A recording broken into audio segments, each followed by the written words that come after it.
E a primeira pergunta é do Davi. O Barba Negra está muito pequeno em questão de perigo perto das ameaças atuais, que dá até vontade de pensar que ele não é mais uma grande ameaça igual era antes. O que vocês acham? Realmente, principalmente depois que a gente deu essa saída de Egghead, o Oda simplesmente apresentou muita coisa, muito conteúdo e muitos novos personagens. Inclusive, esse novo personagem que muito se teoriza ser o pai do Shanks ou ser alguém da família do Shanks, já é um novo vilão. E além dele, tem outros Cavaleiros Sagrados. Além disso, tivemos a aparição dos Gorosei finalmente com algum tipo de poder que já muito teorizávamos. Eles têm algum poder, algum tipo de Akuma no Mi, uma Zoan despertada, ainda não se sabe ao certo, mas já são novos inimigos pro Oda desenvolver e dar uma luta para eles. Então imagina só, se em Onigashima a gente já passou muito tempo trabalhando com os Tobiropos e com as calamidades, imagina só o que o Oda vai fazer com esses Cavaleiros Sagrados e com os Goroseis, sem contar o próprio Insama e os próprios Almirantes. Então sim, o Barba Negra fica um pouco de lado, mas é muito difícil para mim entender que o Barba Negra não é o vilão principal da trajetória do Luffy, mas apesar de ter tantos vilões apresentados assim de uma vez só, é muito difícil para mim imaginar um final que não esteja junto de Barba Negra, porque nessa jornada de Rei dos Piratas, seu potencial final vai ser após derrotar esse personagem, que é o Barba Negra, que inclusive, possivelmente, está chegando em Egghead, e muito provavelmente quando a gente voltar dessa ilha, talvez quando o Oda voltar dessa pausa, a gente veja finalmente o Barba Negra tendo alguma luta, além do que ele já teve com o Law. Mas antes de mais nada, você está no canal Supernovas, o canal favorito de Shiro Oda. Meu nome é Isaac, hoje eu tô aqui com o meu amigo Samuel. E aí, galera? Para mais um Supernovas Respondem, aquele quadro que vocês conhecem muito bem, onde a gente faz um post na comunidade do canal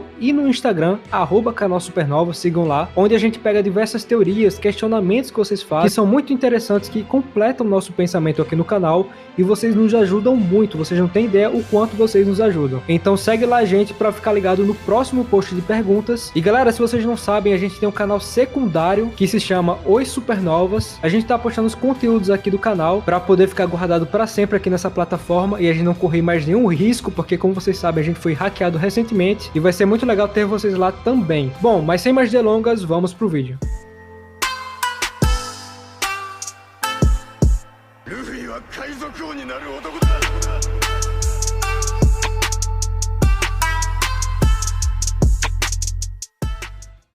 E o Otacílio falou o seguinte: será que não era Insama, em Thriller Bark, aqueles gigantes do triângulo, indo calar Moria? Cara, com esse último capítulo demonstrando as silhuetas de Imo e dos 5 Gorosei, faz muito sentido que a gente volte em toda a obra nas silhuetas que ainda não foram reveladas e tente encaixar esses personagens de alguma forma. Tem uma silhueta também no arco de Egghead, que o Shaka viu nos monitores das câmeras de segurança, e tem essas sombras gigantes do Triângulo Florian em Thriller Bark. É muito interessante pensar que Imu possa ter um tamanho absurdamente gigantesco e ele seja o ser mais alto e mais enorme de One Piece, e pensar que ele mesmo poderia apagar ilhas inteiras do mapa simplesmente destruindo elas com seu poder e seu tamanho gigantesco seria insano. Outra coisa que faz sentido é ele poder assumir formas apenas para assustar os seus oponentes ou apenas para causar medo em quem ele está enfrentando, como a gente trouxe a teoria da fruta do pesadelo, que é uma teoria muito interessante que a gente trouxe lá no vídeo de capítulo sobre esse poder de In ser a manifestação dos pesadelos do seu usuário. Seria mais ou menos como uma versão obscura do Sandman, e nós gostamos bastante dessa teoria. Nesse caso do Triângulo Florian, poderia ser justamente esse poder de assumir formas monstruosas e gigantescas para causar medo nas pessoas, mas é claro, pode também não ter nada a ver com In, e ainda tem aquela teoria dos dois Onishas, que faz uma referência direta ao quadro de Salvador Dalí, do encontro dos dois elefantes. Então são muitas teorias para essas sombras do Triângulo Florian, e nós esperamos muito que não seja mais uma coisa que o Oda esqueceu de explicar, porque ele coloca muita informação na obra e algumas delas acabam sendo deixadas de lado. Mas gostamos muito da sua teoria e achamos bem interessante. E a próxima pergunta é do João Johnny. Fala Supernovas, não é incongruência Insama e os Gorosei não terem sentido a presença de Sabo e o Apple? Não faria sentido aqueles que estão no topo do mundo não terem haki da observação? Cara, isso é uma coisa que chegou a ser comentada no vídeo do capítulo, na nossa análise, em que Insama ele teria outro tipo de poder. Assim como a Madame Charlie, lá na Ilha dos Tritões, ela tem o poder de visualizar eventos futuros, como por exemplo, o Luffy chegando lá na ilha e queimando tudo. Foi uma visão que ela teve do futuro e o Insama teria esse mesmo tipo de poder. Então esse lado guerreiro dele, esse hack da observação que ele acabou não tendo, não faria parte do personagem até o momento, até onde a gente sabe. Então não sabemos se ele é um guerreiro que desenvolve um tipo de haki da observação. revelação. Mas por que os outros Gorosei também não sentiram a presença do Apple que estava na sala ao lado? Cara, sinceramente, isso é o que menos me preocupa, é o que menos me causa dúvida. Porque, sinceramente, o que mais me impressiona é o fato de que tem uma sala tão desprotegida ao lado do trono do Insama, sabe? Tipo, deveria ser algo muito mais cuidado, algo muito mais protegido. Enquanto o Insama tá no jardim dele, ou por exemplo, no trono, a área em que ele estivesse deveria ser limpa. Ninguém poderia estar pisando no local perto, próximo dali. Então, cara, pra mim isso foi uma desculpa do Oda pra colocar o Apple, que é um personagem inútil, que é uma coisa que o Oda gosta de fazer, personagens que são meio que inúteis, e colocar eles com a importância na história, que eles trazem o humor que o Oda tanto gosta, da comédia que o One Piece tem, que é natural, sempre teve, não vamos reclamar disso agora. E ele acabou esquecendo esse ponto de que, tipo, eles deveriam sentir, ou aquela área deveria estar mais protegida, e o Apple não deveria ter visto o Insama. E é claro, esse seu questionamento é muito bom, e é muito importante que a gente fale sobre isso aqui no canal também. E o Wade Oliveira falou o seguinte: fala Supernovas, vocês acham que o cara da cicatriz e o seu barco não pode ser algum tripulante do bando do Roger? Talvez Gaban, por conta do incidente de Ed War com Chique, houve aparentemente redemoinhos e Roger conseguiu vencer. Cara, a ideia de ainda ter um personagem da tripulação do Roger pra aparecer na obra, e que com certeza, se tiver, vai ser o Gaban, é muito boa, e nós apostamos muito nessa ideia, nós gostamos bastante, já falamos disso várias vezes aqui no canal. Quanto ao cara da cicatriz ser essa pessoa, nós não temos certeza exatamente se seria o Gaban, porque se referir ao Gaban, que todo mundo sabe que era da tripulação do Roger, as pessoas provavelmente se refeririam a ele como Scopper Gaban, assim como o Rayleigh é referido como Rayleigh na obra inteira. Se esse personagem ainda estivesse vivo e fosse esse cara da cicatriz, provavelmente as pessoas se refeririam a ele como Scopper Gaban e não o cara da cicatriz. Porém, nós não sabemos a que nível essa cicatriz mudou a fisionomia dele, vai que tenha realmente mudado completamente o rosto desse personagem, e aí sim, as pessoas não saberiam que ele é o Scopper Gaban da tripulação do Roger. Aí faria bastante sentido a sua teoria. Quanto a essa relação com a batalha de Ed War, é muito interessante mesmo, porque realmente houveram redemoinhos nessa batalha e o Roger conseguiu escapar, e pode ser realmente que o Gaban tenha algum poder, ou ele tenha desenvolvido alguma coisa, ou eles poderiam estar até mesmo em posse de alguma das armas ancestrais. Alguma das duas tripulações estar em posse de alguma arma que modifica o clima, assim como o poder de Dragon aparentemente é esse, ou o próprio Dragon tem uma arma ancestral, até porque esse seria um poder oculto dos revolucionários, que fariam eles serem tão procurados pelo governo. Então existem muitas possibilidades, são muitas teorias que podem bater justamente com o que você tá falando aí, de o Chique ser o cara da cicatriz. Esse cara com certeza vai ter uma importância muito breve na obra, a gente vai conseguir saber quem ele é, provavelmente agora já no arco de Elbaf, que provavelmente é o próximo, e até o fim de Egghead nós vamos ter com certeza mais informações sobre esse cara. Se fosse pra apostar em alguém, eu gostaria muito de apostar no Gaban.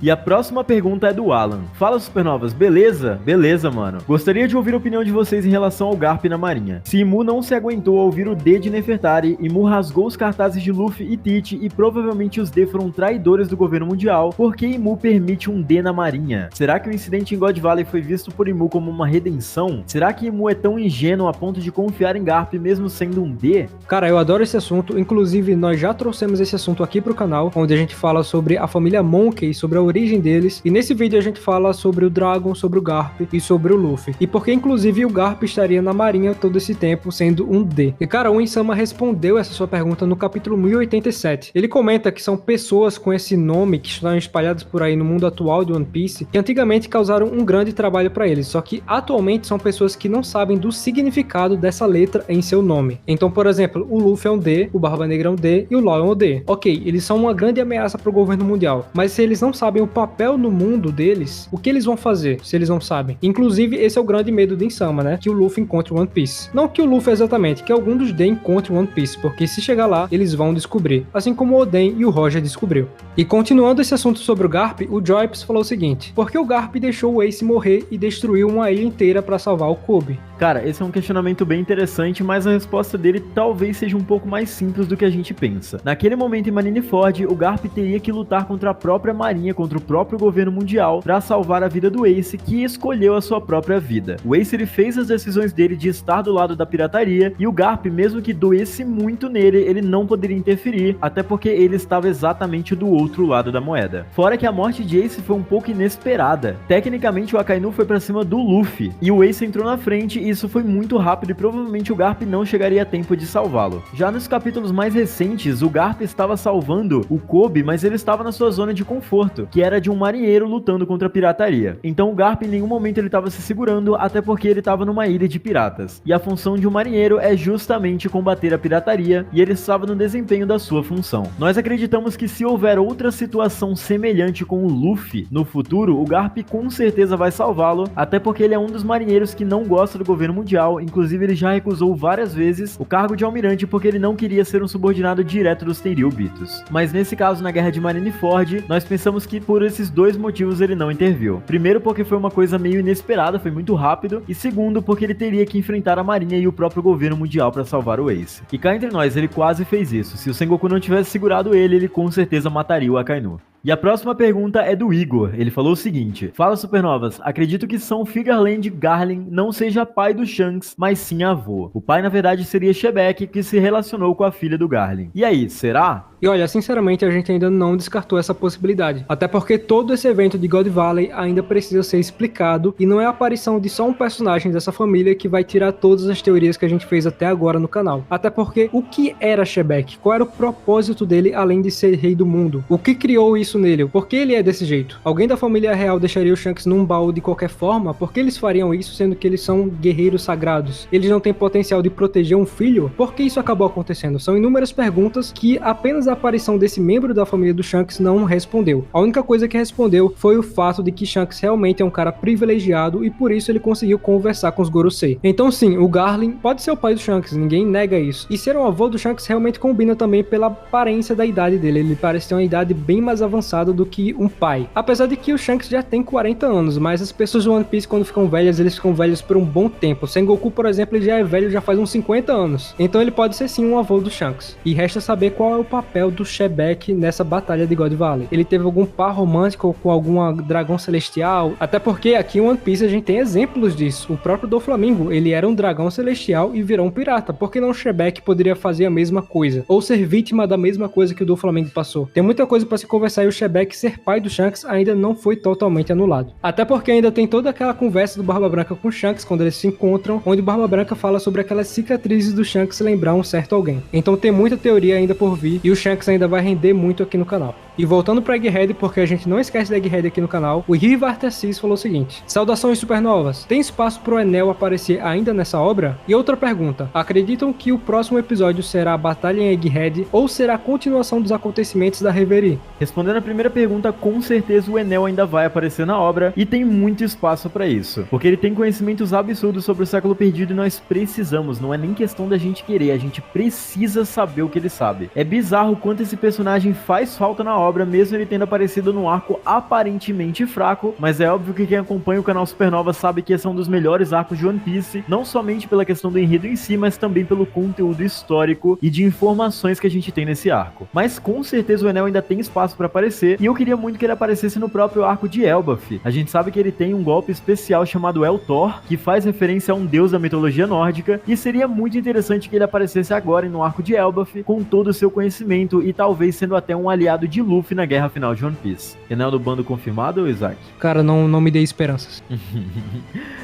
E sobre a sua outra pergunta, nós sim acreditamos que o próximo episódio já vai voltar pra Egghead, até porque nós já passamos bastante tempo fora da ilha e agora mais 4 semanas sem One Piece, então com certeza o Oda vai voltar com muita vontade de desenhar os acontecimentos de Egghead, e nós acreditamos que os últimos capítulos que mostraram os acontecimentos lá da Reverie já deram um bom encerramento. Já falaram o que aconteceu com o Sabo, já falaram onde foi a Vivi e o Apple, e até mesmo falaram como aconteceu a destruição do Reino Lulusia. A única coisa que faltaria, e talvez isso vai acontecer depois, talvez depois até do arco de Egghead, é a reação do Dragon e a posição do exército revolucionário frente ao governo mundial. Nós vimos ali um diálogo entre o Dragon, o Sabo e o Ivankov, comentando brevemente sobre as informações que Sabo trouxe, mas uma posição, um movimento dos revolucionários ainda precisa ser mostrado na obra, e nós com certeza vamos ver isso daqui pra frente. Só não sei se vai ser no próximo capítulo ou depois do arco de Egghead. Eu prefiro muito que o Oda volte a desenhar Egghead, porque tem muitas perguntas sem resposta e nós finalmente vamos ter a revelação se aquele poder dos Gorosei é deles mesmo ou do próprio In, e qual que é esse poder, se é uma Akuma no Mi, se é outra espécie de poder, sem falar, é claro, do navio de Barba Negra e do incidente que vai mudar o mundo. Então tô muito ansioso pra esse arco, mesmo que ele tenha sido um pouco maçante ali no começo, mas creio que agora vai ser só ladeira acima até o final desse arco. E é com essa pergunta que a gente encerra esse vídeo, galera. Espero que vocês tenham gostado. Se vocês gostaram, não se esqueçam de deixar o like e comentar aí embaixo o que vocês acharam dessas perguntas e trazer suas teorias sobre os comentários que a gente trouxe aqui. Não se esqueçam de checar os links na descrição de todas as nossas redes sociais e do canal secundário. É muito importante que vocês se inscrevam por lá. Essa semana já vai ter pelo menos 2 vídeos por lá também, então se inscrevam e já ativem o sininho para não perder mais nada. Nós vamos entrar no hiato triste e tenebroso sem One Piece por 4 semanas, mas aqui no canal vocês não vão ficar sem conteúdo. Muito pelo contrário. Nós temos várias teorias para lançar para vocês